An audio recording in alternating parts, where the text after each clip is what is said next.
Lesbian Detectives. Unsolved cases. She's still missing. Yeah, they haven't found her yet.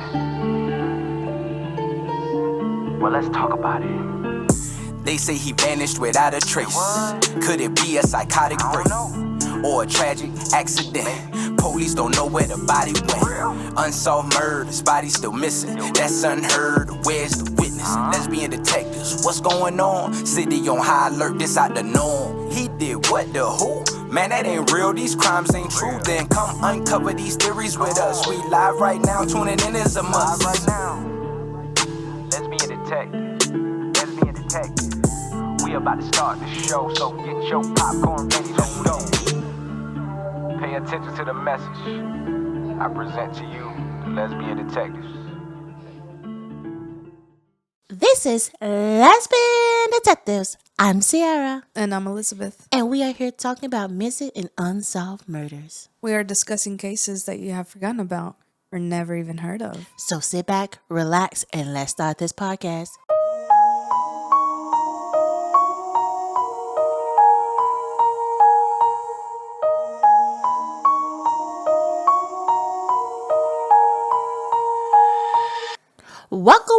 Welcome back, everybody. This is a brand new episode on a brand new day. I hope you all had a fantastic time. Thank you all for coming back each week to listen to our little podcast. Or if it's your first time, please tell us how we did. Tell your friend that you in love with this new podcast that calls Lesbian Detective. Send them along. I had a great weekend. I was able to hang out with some friends, get some good food. We did Korean barbecue and hot pot. I wasn't a big fan of the hot pot, but overall it was 10 out of 10. Then we went to the casinos, gambled a little bit. I ain't crazy like that. I got a budget. But we ate some desserts. It was necessary. It was something that I had been wanting to do for a while now. She had her little night out. And I enjoyed it. We both, as a couple, were like, sometimes we just need a night out with our friends. So, like, each month, probably not every month per se, we will go out with one of our friend groups. So, this time it was her turn. I have nothing planned this month with my friends. So, we'll have book club, but I really don't count that as going out. We just get coffee and talk books. So, that's different. Well, let's get into the episode. Today's case is about a woman who vanished without a trace from a quiet suburban home tucked behind an unusual tall private fence. Her sudden silence is booming. No calls, no texts, no online posts, just gone. Those closest to her refuse to believe she just left by choice. They remember her as a vibrant, social, and loyal person, not someone who would simply walk away. But inside the home she shared with another, stories begin to shift. A suitcase is found, discarded in a gas station dumpster, filled with the missing woman's most personal belongings, family photographs, even a death certificate of someone she once loved deeply. Why would anyone throw that away?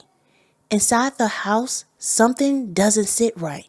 It's messy, chaotic.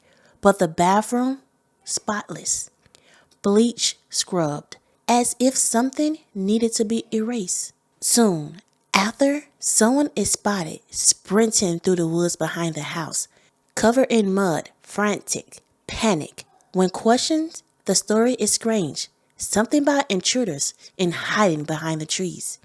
But nothing adds up. Police are called. A missing person report is filed. But within days, the case is closed. They said she probably just left. No foul play. Still, those who knew her best refused to stop searching. A confrontation happens, then denials, conflict stories, accusations, secrets. A tip leads the authorities to a distant field miles away. They search, they hope, but the land offered no answers. The case is reopened, the home is searched, dozens of animals removed, and one person became the focus of the investigation. But without a body, without evidence, justice remained out of reach. And so, a home surrounded by a fence still holds its silence. And the woman behind the walls, she swears she knows nothing. But the whispers in the neighborhood tell a different story. This is a case of Lisa Lynn Stone. Lisa Lynn Stone came into the world on September the 3rd, 1958, in the heart of Texas, where the sky stretches endlessly and the summer heats hum like a constant lullaby. Born in Dallas area, Lisa was one of 4 siblings, 2 brothers and a sister. And her early years were wrapped in the comfort of a loving, tight-knit family. The Stones weren't flashy or wealthy, but they had each other. That bond, that closeness, will become a thread Lisa clung to throughout her life, especially when the thread began to unravel. Lisa wasn't just another girl growing up in Dallas. She was something special. Even in her teenage year, there was a glow about her. In the late 1970s, at Mesquite High School, where Friday night football was religious and the drill team was royalty, Lisa was a star, blonde and full of energy. She danced with a lightness that made people watch and remember her. Her laugh, it said, could fill a room, and her spirit had a way of pulling people in. Those years on the drill team weren't just about pom-poms and halftime routine. They were a foundation of lifelong friendship. Lisa had a way of making people feel seen, even in a crowded room. Her high school friends would go on and form a sort of sisterhood that followed her for decades, through joy and sorrow, through loss and love. And Lisa would know both. As her friends moved into adulthood, Lisa began to shift under the weight of a heartbreak. Her beloved sister was killed in a tragic car accident, a blow that hit the entire family but shattered Lisa's spirit in a way words cannot capture. Not long after, her brother passed away from AIDS during a time when the diagnosis carried not just fear but stigma. He and Lisa had shared a quiet bond, one layer with unspoken understanding. Lisa too had come out as gay, a fact that especially in those days required courage. Still, she pressed on. In the 1990s, Lisa walked into a nightclub in Dallas one night. A simple decision, just another evening out, but fate was waiting. It was there when she met Sherry, a woman who became her partner for the next 15 years. According to Sherry, that connection was instant. Lisa had that effect on people. Her warmth, her laughter, the way she listened. Before long, they were inseparable. For a while, life settled into something similar to stability. But the shadow never stayed away for long. Lisa's mother was diagnosed with cancer. Lisa stayed by her side through the illness, watching her as the woman who raised her slipped away. And then, in 2005, the final pillar in her family, her father, a retired police officer she has always leaned on, passed away. He had been her anchor. His death left her unanchored. That same year, she lost her job in newspaper ad sales. Lisa, once so full of life, was unraveling quickly, piece by piece. Despite everything, she tried to keep her chin up. Lisa had inherited a family home in Trexelo Drive, a useful amount of money, nearly $300K from her family estate. It should have been enough to offer her a cushion, a fresh start. But by 2010, that money was almost entirely gone. Some say Sherry spent it all. Others claim Lisa did.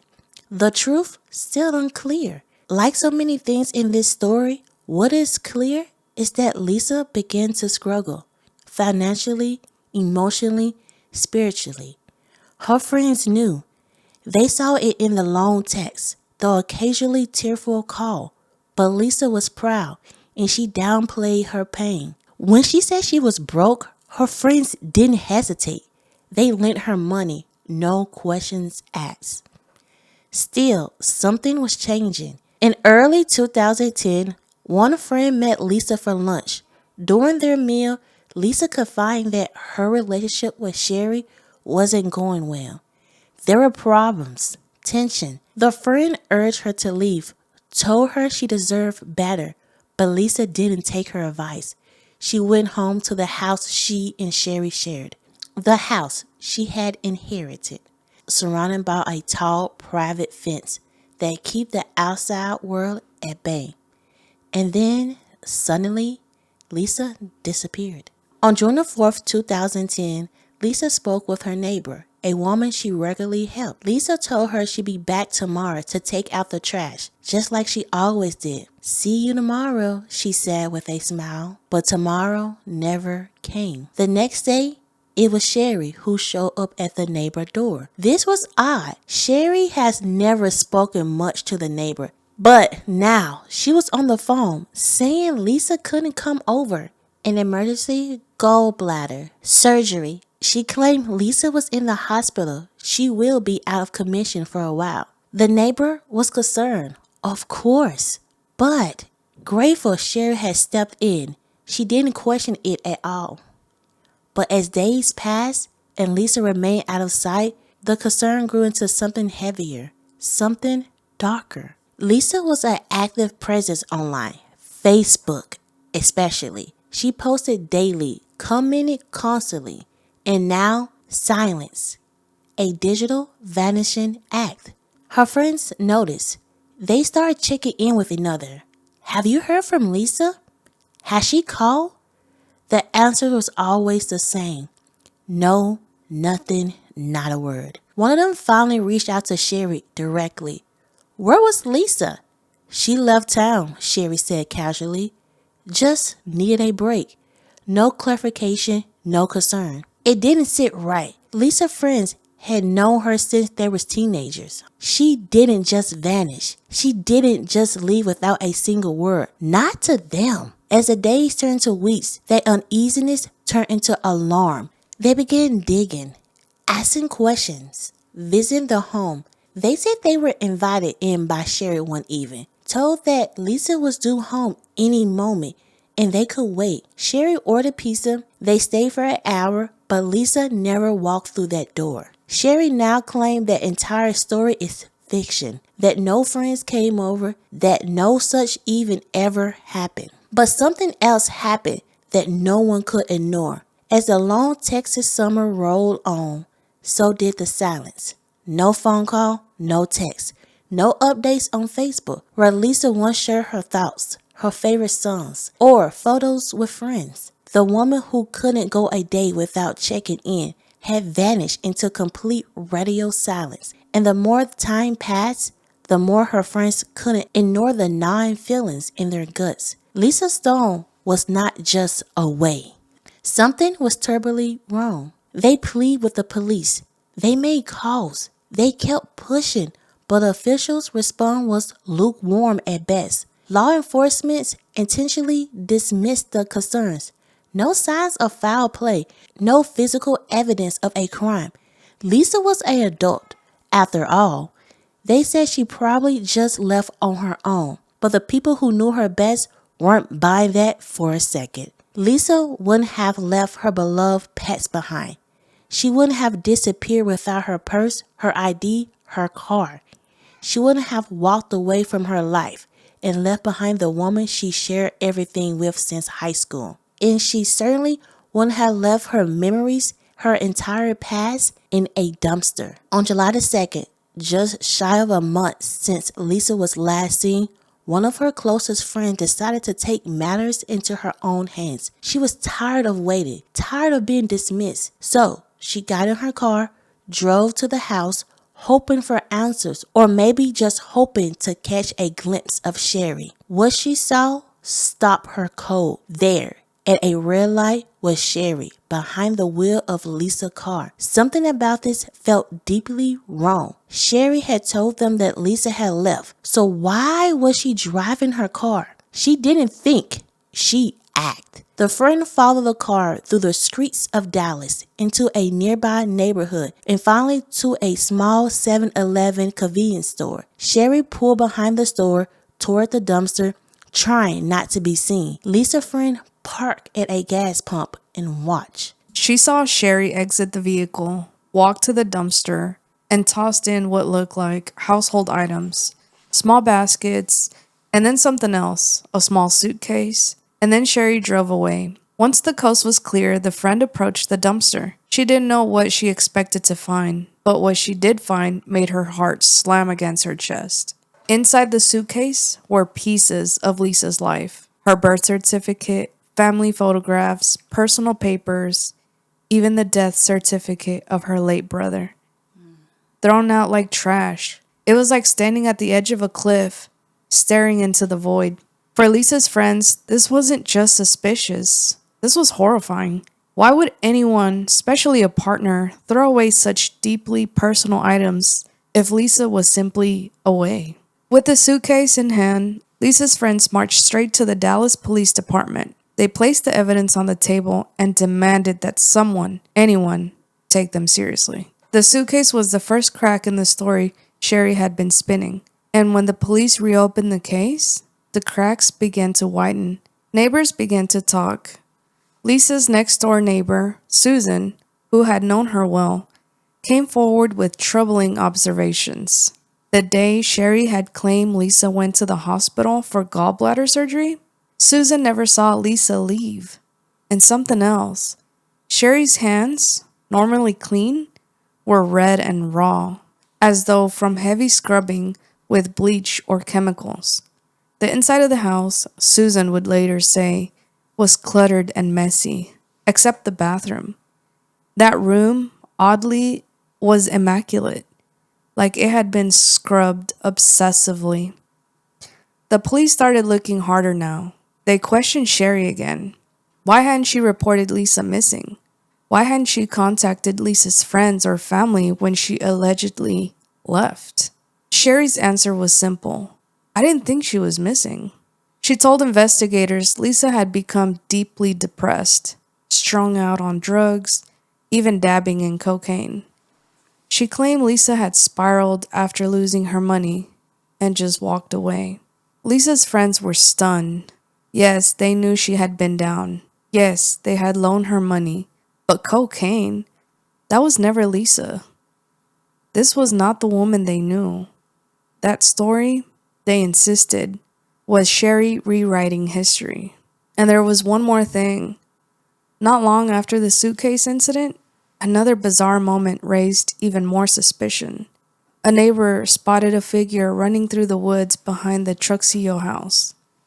It was a woman, mud-covered, disheveled, frantically moving through the thick brush near the creek behind the home. She looked frightened, wild-eyed. It was Sherry. When the police questioned her, she admitted it. She said she thought people were stalking her, that she'd seen shadows near the house, thought someone was watching. She ran into the woods, hid behind the trees, convinced she saw the blinds move inside the home. To Lisa's friends, it was just one more strange, erratic move in the story that no longer made sense. Police searched the area near the creek. They scoured it, but they didn't find Lisa. They didn't find anything. Not then, and not in July, when an anonymous tip led investigators to search a grassy field in Hunt County, about 45 miles away. Again, no leads, no trace. Nothing that could point to where Lisa had gone. The house on Truxillo Drive held more secrets. After a wellness check, animal control was called to the property. What they found stunned even them. Over 24 cats and several dogs living in squalid, unsanitary conditions. The home smelled of urine and decay. The animals were removed, 26 cats and 2 dogs, by most reports. Sherry claimed they were all Lisa's. It painted a troubling picture. A house falling apart from the inside. A woman gone without a trace. And the only person left inside insisting everything was fine. Even when confronted with the past, like a 1995 conviction for fraud and forgery, where Sherry had stolen $8,000 from Lisa's father's account, Sherry brushed it off. She admitted it had happened, but insisted she'd changed. She had made mistakes, yes, but this wasn't one of them. She claimed Lisa had left, voluntarily, quietly, depressed and broken. But Lisa's friends? They don't believe it. Not for a second. They remember the woman who danced with fire in her spirit, the one who held on through tragedy, who loved her friends fiercely, who wouldn't just disappear. And now they're left chasing a ghost. You can only scream into the void for so long before your voice starts to shake. That's what it felt like for Lisa Stone's friends as summer turned into fall, and fall gave way to winter. The days passed, the tips slowed, the police moved on, but the women who loved Lisa couldn't. They had grown up with her, cheered beside her on the drill team, danced with her at high school parties, held her hand when she cried. They knew every version of Lisa, from the bubbly teenager in Texas twirls to the woman who had survived loss after loss and still managed to smile through it. So no, she didn't just vanish. Lisa's friends became investigators, warriors, and watchdogs. When law enforcement seemed to step back, they stepped in. Despite the suitcase, the bizarre behavior, and the swirling contradictions, there was one simple fact that kept the case stuck in neutral. There was no body, no blood, no clear-cut evidence of a crime. Police told Lisa's friends their hands were tied. The case technically was open, but it wasn't active. Sherry remained the sole person of interest, but without proof, without a definite link to foul play, there was nowhere for the justice system to go. For Lisa's friends, it was infuriating. She wouldn't leave like that, they said again and again. She loved us. She loved her pets. She had plans. What's more, the way Sherry responded to Lisa's disappearance made no sense. She wasn't distraught. She wasn't combing the streets. She wasn't calling hospitals or shelters or posting on social media. She wasn't even calling Lisa's friends. Instead, she was throwing away Lisa's belongings, refusing to cooperate, and eventually filing harassment charges against the very people trying to find her partner. The more Lisa's friends pushed, the more Sherry dug in. She accused them of stalking her, harassing her, breaking into her house. Sherry said they were obsessed, convinced of her guilt with no evidence. She claimed they were destroying her life, and in turn, Lisa's friends said Sherry was playing victim to distract them from the truth. Some of the group were even warned by police to back off. As the legal threats came in, the temperature rose. Sherry refused to answer further questions.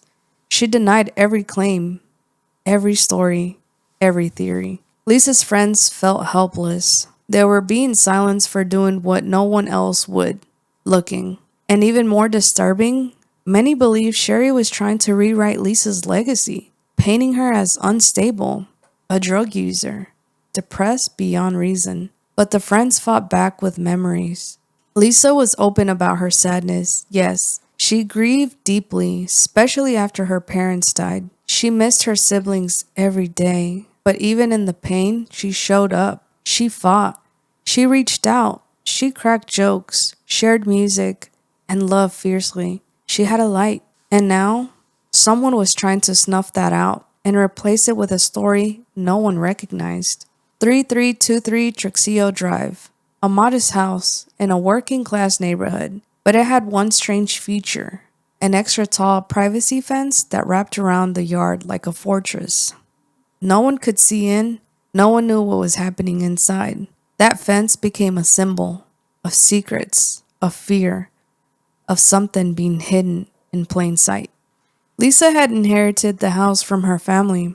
It was supposed to be a place of comfort, a home full of memories.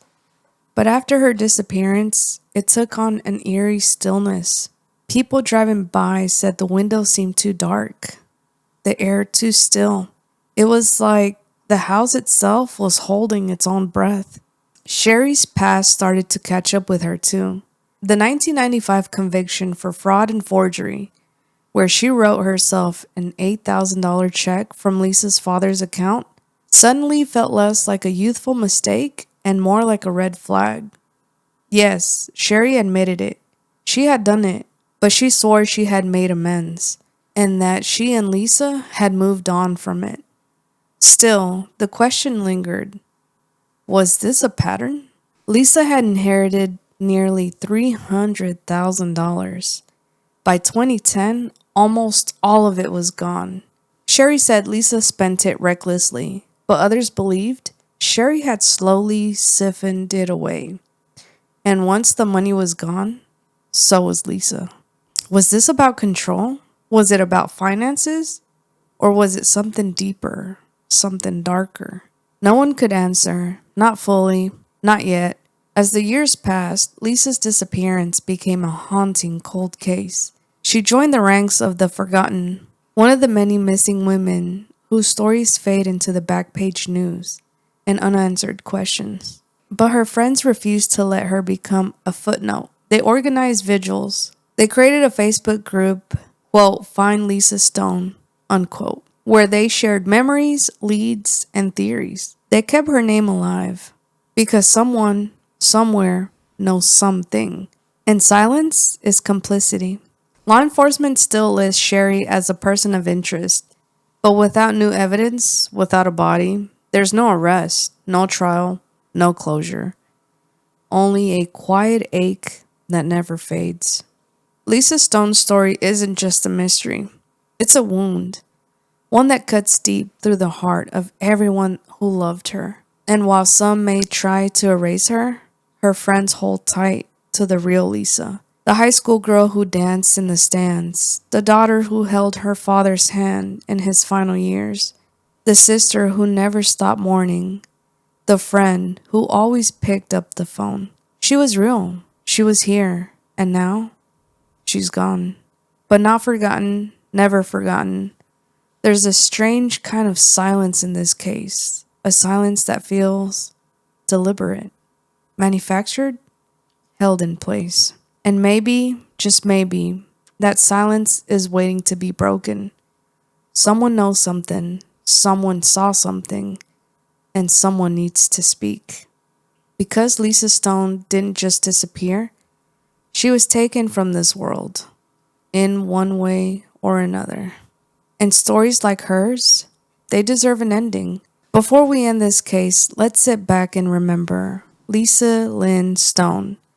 Lisa Lynn Stone wasn't just a name in a case file. She was a person, deeply loved, fiercely loyal, and unforgettable to those who knew her. Lisa was the kind of woman who lit up a room without trying. She had a natural warmth that made people feel comfortable in her presence. She was witty, full of humor, and she had a laugh that made others laugh too. Not just because it was funny, because it was genuine. In high school, she was beautiful and vibrant, a shining star on the drill team, full of spirit and charisma. But it wasn't just her looks of popularity that drew people in. It was her heart. She made friends easily, and more importantly, she kept them. She nurtured her friendships, remembered birthdays, checked in when someone was going through a hard time, and celebrated their joys as if they were her own. Lisa was strong, though life gave her more grief than one person should have to bear. She lost her sister, her brother, her mother, and eventually her father, each loss cutting deep, each one reshaping her. Yet, she never gave up on people. She didn't become cold or bitter. Instead, she stayed soft, open, and kind. That says everything about who she truly was. Her friends describe her as someone who was always there. She would pick up the phone when they needed to talk, show up when someone needed a hand. And even in the digital age, she never let time or distance make her feel far away. Her Facebook posts, her messages, there were little lifelines of connection until they stopped. And that's when her friends knew something was terribly wrong, because Lisa would never just disappear. She would never ghost the people she loved. She wasn't perfect. She had her struggles, like anyone, but she was present and she was loyal. Her disappearance left a deep wound in the hearts of those who cared about her. They were more than worried. They were heartbroken, confused, and angry. And above all, they were determined to find out what happened, determined to speak for her when she couldn't. because that's what Lisa would have done for them. Even now, years later, Lisa's friends still fight for her. They share memories, they light candles, they post photos, they demand answers. They carry her spirit in everything they do to keep her story alive. Lisa Lynn Stone was a woman who loved deeply, lived authentically, and left an imprint on everyone's life she touched. She deserved to be remembered not just for the mystery of her disappearance, but for the beauty of her existence. She mattered, she still matters, and she is missed every single day. This is the case of Lisa Lynn Stone. Now let's get into some theories. Theories. Let's get into some theories. Let's get into some theories. Everyone is a suspect until proven guilty. Let's get into some theories. Lesbian detectives. What type of thoughts you thinking? What theories running through your mind? I'm thinking all types of suspicion. Uncover the truth, what we can find. Witness say they saw somebody creeping out the back door. What you think they did it for? That's so crazy, I'm not sure. They found a car, where could she be? Here go another puzzle piece. Researching through your history. It's plenty unsolved mysteries. Everyone is a suspect until proven guilty. Let's get into some theories, yeah. Let's get into some theories. Let's get into some theories. Everyone is a suspect until proven guilty. Let's get into some theories. Lesbian detectives. You or me? Go ahead. So, when I look into this case, I mean, we all know who it is. I mean, count of three. 1, 2, 3. Sherry. But it's like, I hate when people go missing or like their husband or the wife or the person, whoever they dating. Their significant other. Yes, kill them. And I was like, oh, they was on drugs. They was doing this. They was doing that. I hate how they try to mess up their reputation because they effed up. Right. Like, that's the sickness part because she went through a lot. Let's be honest, Lisa went through a lot. She lost her sister, her brother, her mom, her dad. But it seemed like she had such a close-knit friend group. They never, like, let her get so depressed that she couldn't even get out the bed. It looked like they was always there for her. Right. And we are close where she went missing. The sad thing, crazy thing about it, I'm not going to tell you how far because it's, true crime. And to me, there's no price for a loved one. So it's like she had already lost her whole family. Money was probably the least of her worries. I don't think that would have just brought her down. And then it's like, we got to remember, she lost everybody, like, I say about around 2005. And she went missing in 2010. Further said, oh, yeah, this affected her. No, it looked like she was doing good. She did get her family estate. She was living this life. But I don't feel like it was such a bad thing for her to commit suicide. We can look at different possibilities. We can say that she did just leave and she could not take it no more. Her life was going downhill. And she like, hey, let me get a fresh start. We can look at that possibility. Then we can look at that she did commit suicide.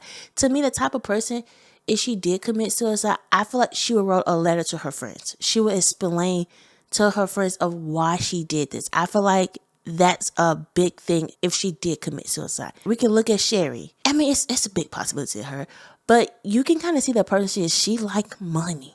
I feel like she was very money hungry. And I feel like Lisa wasn't. It seemed like Lisa had her life to the T. When she lost her job, she did have that big money that she got from her family. And then that money went away easily. I think Sherry probably took a lot of that money and lived the fast life. And then Lisa had to go to her friends and say, hey, I need to borrow money to help me out. And let's be honest, that's some amazing friends because they gave her the money with no question, no ask. Let me tell you something. I'm a little nosy. I'm like, girl, for what?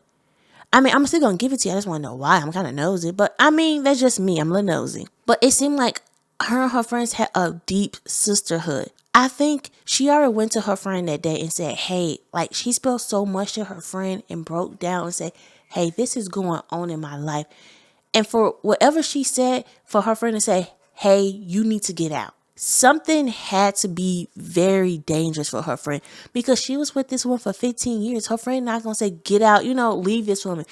Whatever conversation they had that day, it was something bad. And it's a good thing that her friend never came out and said what that conversation was about because, you know, she probably was like protecting her friend. But sad thing about Lisa did go back. And we know in a lot of toxic relationships, people do like have a cycle. You break up, you argue, you get back together, you in a honeymoon stage, the cycle go on and on. And it seemed like Lisa and Sherry was in that cycle because they've been together for 15 years. And she was 51 years old.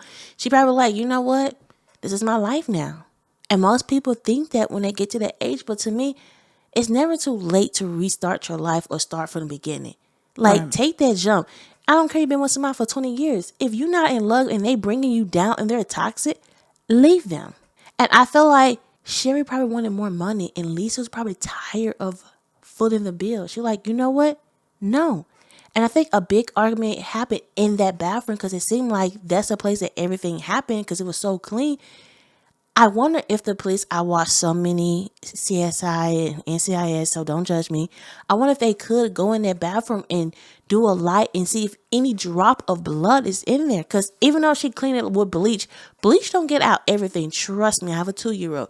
It don't get out everything. If something still left in that bathroom, they did not probably look into really. Right, I agree with you. So honestly, like I want to focus more on Sherry. Okay. The way that she reacted to her disappearance. To me, that's not the way that I would react. Honestly, if my significant other disappeared, yes, not every couple is perfect. There's fights, there's disagreements. If you truly love that person, you're going to want to honor them. So instead, I would probably try and, first of all, grieve on my own. I would slowly try and seek her friends, people that were part of her life. It's like an extension of her. It's not going to be her. But you can talk about the memories that they shared together, you shared together. It's just, I don't know, to me, it's sacred. It's something sacred, you know? So the way that Sherry reacted to me was the total opposite. She was basically tainting who Lisa was. And the reason people didn't believe her is because Lisa was very open with her friends. So they knew her on a deeper level. She would always reach out. She always had a smile. She always showed them love. So for her to just do a 180, it wasn't like her. And I really am proud of the fact that her friends are still out there fighting for her. Like, that is amazing. Like, I wish I, one day have friends like that. Speak. Clock it. I recently lost somebody, right? And I feel like sometimes the people above bring you things that you never know, like a little flicker of hope. It's crazy how her friend drove to her house like, I'm going to confront Sherry. I'm going to get Sherry. And then I know her, she saw Sherry at a red light out of nowhere. Think about this, out of nowhere. And then she saw Sherry put all of Lisa's stuff in a dumpster.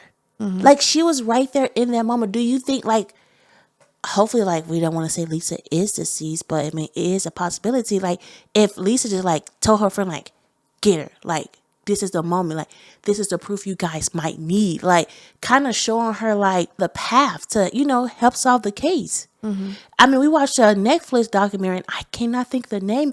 You remember a woman gave her daughter for adoption. And Girl on Fire or something? The Girl on Fire, I think it is. Correct us if we're wrong. But you remember she kept saying it was one spot in the person's old house that her daughter was right there. Trust her. And nobody believed her. And when they look into their backyard, the daughter was there because she felt like her daughter was calling her and telling her like, hey, I'm here. Right. I wonder if Lisa came and was like telling their friend, go follow her. It's time to get out now. Like, and her friend listened to her in that moment. Right. Because this thing about it, that's crazy that she was there in that moment out of nowhere.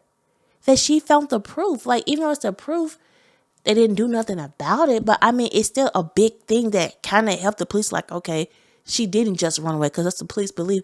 I mean, all police trick me out when they're like, oh, it's no foul play. It's no evidence. Do something. Like, what makes me mad is they always say it's no evidence. It's just they ran away. I'm so tired of that line. Like, I am so sick of them saying it. It's so annoying. And one thing it is that it tricks me out.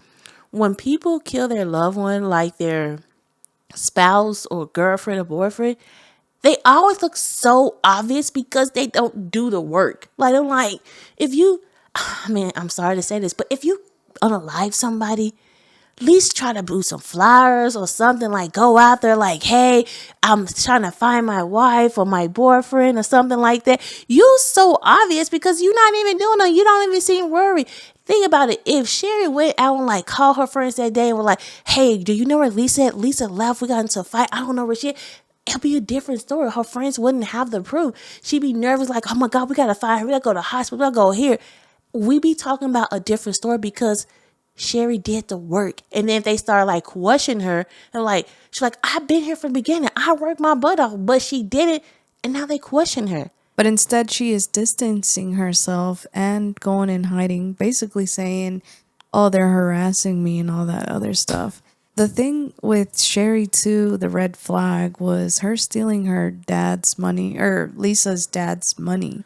First of all, Lisa, sister, we should have left her with the trash. We do not. That's a red flag. First of all, you're not going to take from my parent. If you took from my mom, there's no conversations. I'm sorry. First of all, my mom probably won't even deal with you no more. And $8,000, that's a lot. That is a lot. That probably was his savings. That probably was his mortgage or anything. And you took his money, girl. We couldn't even talk no more. You couldn't even look at me. I couldn't trust you at that point. Lisa was so forgiving, I feel. And it just sucked that I'm just mad at the police because I hate when they start so late in the case because they lose so much time. It was just such a coincidence that as soon as the money ran out, Lisa was gone. Lisa was gone. And even like the friends were helping her financially. It eventually came to a stop because nobody's going to really like support you. You have to do the work yourself, honestly. And I feel like once Sherry didn't have a reason to keep her around, she was kind of like, okay, it's time for you to go. Yeah. And I feel like that's what Sherry, the argument could have been about financial. That's a lot of big arguments in relationships with couples. It's financial. Like if somebody lose their job or somebody don't have money, you're going to be angry at that person a lot of time because they're not bringing any money in. You doing all the work, and that's what Lisa probably was getting fed up with. Like, you stole from my dad. The money that we had, we could have saved so much money because they had over $300K. They could have paid off their house in that time period too and still live a comfortable life or get like a side gig. But it went through so fast. I mean, it could have paid off our house. I'm just saying. Yeah. It's just, Sherry is the person, but it's crazy because it's like, to me, I'm like, Sherry, did you ever really love Lisa? For you to treat her that way and you threw all of her stuff away. That's what I'm saying. I was one of my friends and they're like, sometimes killers are so dumb. Like they just do the dumbest thing. Like you threw all her stuff away in the garbage. Unless you're guilty. Every time that you see her or her belongings, it haunts you in a way. So maybe that's why she got rid of it, because she felt some sort of guilt. Like Lisa was watching her. Lisa was still there. Oh, you remember when the neighbor saw her running from the forest? Yes. Do you think she like, oh, like somebody's watching me? Do you think that was like her subconscious and it was actually Lisa like look what you done to me, like getting at her a little Unless bit? she was paranoid, and that's where she buried Lisa. Yeah, she was going down there to see if the body was still there. I think the body probably is there probably because why would she go in that back of the woods? Why?